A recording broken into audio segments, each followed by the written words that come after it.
Dear, dear. Clearly a hat from the millineries department of Galeries Lafayette in Paris wasn't designed to cope with the Aberdeen weather. Oh, I know I shouldn't have worn it, but it was such a beautiful morning. That's what encouraged me to take a stroll down to the Duthie Park. Unfortunately, I had to take refuge in a shelter. As I sat there, listening to the rain pattering on the roof, I was immediately transported back many years and many miles to the Opera Comique in Paris, where I was plucked from the audience and thrust onto the stage in the eponymous role of Louise. And as I sat there, I was taken back to that night when the applause that greeted my first aria sounded like rain on a tin roof. Louise. How old was I when I first played that role? 26? No, 27, I think. Oh, a wonderful ending to a difficult period in my life. I had left my family, who had emigrated from Aberdeen to America and ventured to Paris to study with the great music teachers, only to end up starving in a garret, just like Mimi. Mary Garden. In a Parisian garret.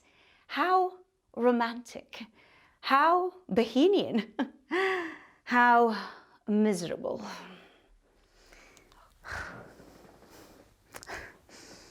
You know, Sybil, I swear I can still smell your perfume on this, which is stupid, I know. I mean, it's been cleaned countless times, but yet it still conjures up memories of you. Sybil Sanderson. Dear, kind, generous Sybil, who picked me, penniless Mary Garden, out of the gutter and offered me shelter when no one else would, and in truth made me what I am today. For if it wasn't for you, Sybil, I would never have met Monsieur Carré, never have ended up on the stage of the Opera Comique. I swear you were wearing this the night that Carré had telephoned to ask if I would sing the role of Louise. Oh, I'll never forget hearing you say to him, "Of course she can't." And I just about broke my neck trying to get to the telephone before he had a chance to hang up. And then you accompanied me to the theatre, me wearing a dress I had earlier borrowed from the costume department. And do you remember, as we sat there in the box, hoping, praying that the Diva's voice would give out, and I'm sure we both felt like jumping for joy when it did, and she said she couldn't go on.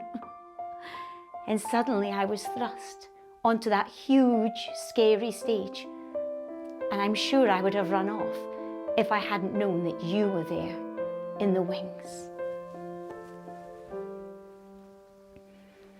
Then the orchestra played, and the curtain it rose, and all that I could see was a mass of stern faces all staring up at me. And they wore coats of black and had gleaming white shirts like tombstones in a line. But as I sang Depuis les jours, I'm sure that they were mine.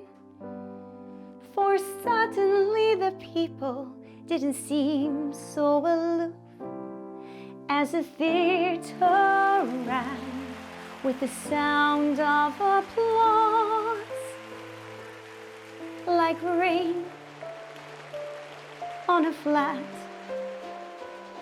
tin roof.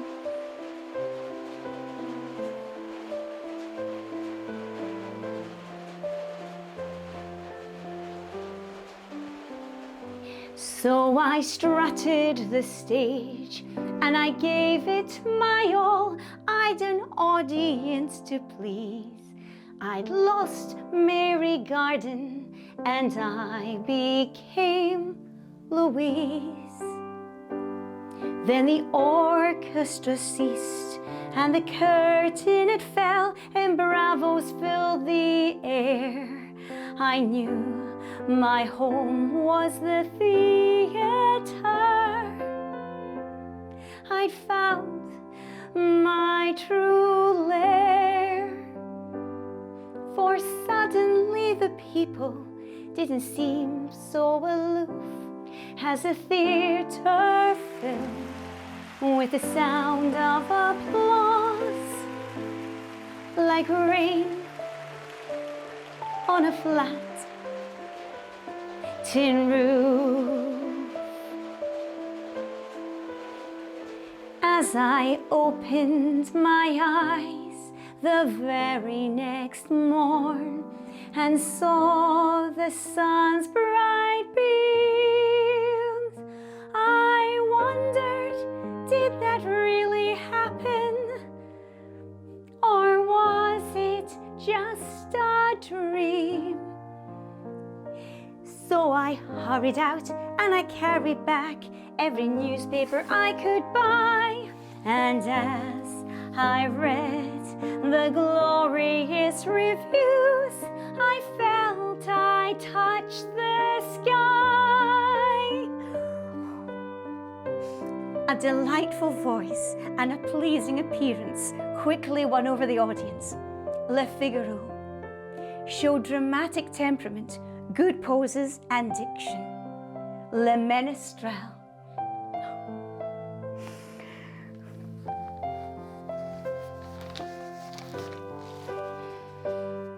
for I knew I was now a diva, for I had written proof. I filled a theatre with applause, like rain on a flat tin roof.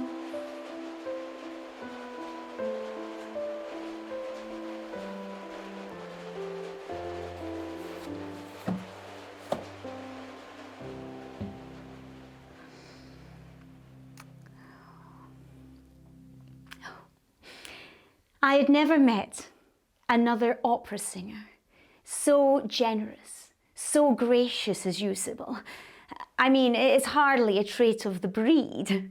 Most of the others that I have crossed paths with, or on occasions crossed swords with, didn't boast such attributes. Divas such as Nellie Melba, who I first shared a stage with before she became a dame, and who went from being difficult to totally impossible. I mean, a dame. Who has ever heard of making an Australian a dame? I was never granted that particular honour, but at least I didn't have to live with the ignominy of having a dessert named after me. Oh, I owe you so much, Sybil, for without you, I would never have met Claude Debussy, never have ended up playing the lead in his opera, never had composers lining up to write wonderful roles for me that resulted in countless curtain calls and standing ovations in theatres the length and breadth of Europe. But I wasn't there when you needed me. I wasn't waiting in the wings when you died. So where was I? Probably listening to the inane ramblings of the sycophants that I'd surrounded myself with by then. I'm so sorry. I realised how fortunate I was, having lost my great benefactor, that I quickly found another one, and a very generous one at that. I can remember the night that he first called on me. I could hear him puffing and panting through the walls as he climbed the 5 flights of stairs to my Paris apartment, only to be met by my maid, who informed him that I regret Mademoiselle Gardine is too exhausted to receive anyone. It wasn't until after he left that the silly girl informed me that my caller had been a certain Monsieur Oscar Hammerstein. Fortunately, he was persistent And it didn't take much persuasion on his part to convince me to appear in his new Manhattan Opera House, reprising the roles of Louise and Melisande. And so I set off with 16 trunks of costumes. Well, a girl needs something to wear, and headed for New York. I waved at Liberty as we passed her, before the ship tied up at the quay. I knew I'd outshone Lady Astor when I saw the crowds waiting just for me. I had set the patrons reeling when I sang in Milan and Paris. But at that moment I had a feeling that America would be special to me. I was feted by the glitterati, serenaded by the pop of the champagne cork. Every night a different party, as I became the toast of New York. And not only in Manhattan, but from sea to shining sea, America, it felt like home to me. Having conquered New York, I was soon in great demand all across the country, with audiences desperate to see me reprise the rather salacious role of Salome. Mind you, there were exceptions. The local council in Baltimore were offended, in particular at my infamous dance that I insisted in performing myself, and the opera was banned. Elsewhere, the arrival of Salome was met with very different reactions, with some church groups holding protests which did nothing to harm ticket sales, I'm pleased to say, while a naturist group called the Sunshiners turned up en masse to one of my performances and were slightly dismayed to discover that I wore a body stocking. When I arrived in the Windy City, the press, they descended like a swarm. I'll admit I was erudite and witty as I took Chicago by storm. I made 7 veils the latest fashion in a role that fitted me like a glove. For Salome, she believed that raw passion was far more exciting than true love. The reporters, they all adored me, for you see, I was the talk of the town. Say something shocking, they implored me, and I seldom, if ever, let them down. And not only in Chicago, but from sea to shining sea, America, it felt like home to me. I began to realize the full extent of my fame when I was contacted by movie producer Sam Goldwyn, who cast me in a film version of Theseus. Now, I never understood why they wanted an opera singer to appear in a silent movie, but who was I to question the great man's judgment, or to turn my nose up at the very handsome paycheck that came my way? There was only one thing remarkable about that film: the very fact that, having seen it, they actually wanted me to make another one. I always assumed that they thought a second feature couldn't possibly be as bad as the first, but boy, did I prove them wrong on that score. After that, I couldn't wait to escape to a more civilized form of entertainment, and I knew that I had truly made it when I appeared on the cover of Time magazine.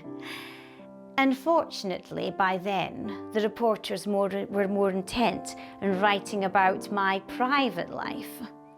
I was to marry the Aga Khan, I was to be a Russian prince's wife, and so on. Truthfully, I never met a man that I wanted to marry.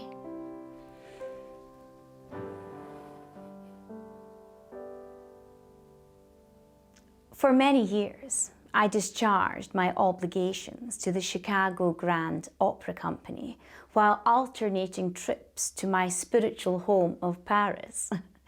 In truth, I think I spent more time on the Cunard liners than most of the crew. Sadly, I began to find it increasingly difficult to maintain my level of performance until eventually I knew that retirement was beckoning. I bade farewell to the American opera houses that I had graced for so many years and returned to Paris, where I enjoyed limited stage success before, in 1934, taking my final bow as an opera diva. I suspect I would have remained in Paris if it wasn't for a certain Herr Hitler. When his mob moved in 1940, I moved out. The city just wasn't big enough for the two of us. And while I had the talent, he had the guns. I departed, leaving behind the bulk of my possessions, including my 5 cars and my beautiful home, which, much to my chagrin, I discovered the Nazis had occupied. And so I returned to this remote little backwater where I was born. Oh, I still make regular trips to America and, since the war, to Europe, where I'm remembered and revered. The voice isn't up to stage performances, but I give lectures and talks and the like, which are always very well attended, and I'm mobbed wherever I go. Well, everywhere, except here. So what have I got to look forward to? A slow decline into senility, I suppose. Ending my days in one of those ghastly old folks' homes where they all crowd around an out-of-tune piano and sing Vera Lynn's greatest hits. We'll meet again. Not if I've got anything to do with it, dearie. We won't. Hopefully, I will be able to introduce the other inmates to some quality music, as fortunately, I still have my recordings, offering them the chance to hear an opera singer in her prime, playing the role of Louise.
So other than a handful of gramophone records, what am I left with? A wardrobe full of clothes, most of which I can only wear at home, alone, flouncing around, imagining I'm back in the spotlight. I mean, most of my outfits are a little too dressy for shopping in the cooperative bakery on Huntley Street. And of course I have my jewels. And the famous string of pearls that I've always worn. No doubt after I am gone, some killjoy will happily tell the world that they were fake. Nothing more than paste. No. All that I have left of any value are the memories. Nothing else.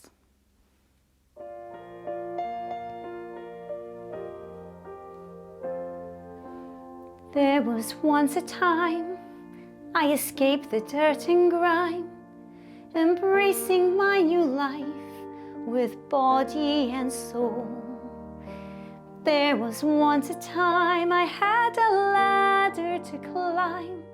To reach the top was my only goal.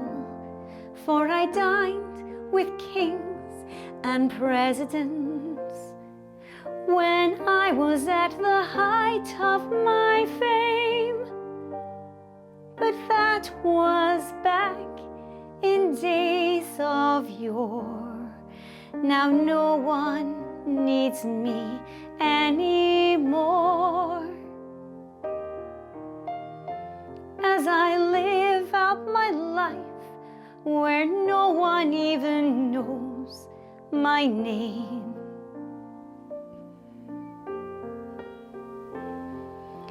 there was once a time when I was in my prime. I was adored by everyone I meet. There was once a time when my voice was just sublime, and the world lay at my feet. For I dined with kings and presidents when I was at the height of my fame. But that was back in days of yore. Now no one needs me anymore. As I live out my life where no one even knows my name.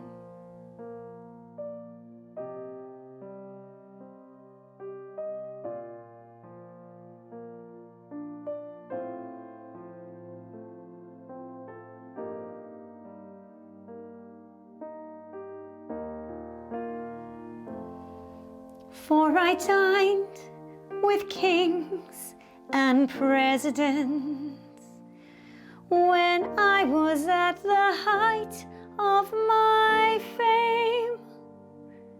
But now I'm back in Aberdeen, alone in a place where no one even knows my name, where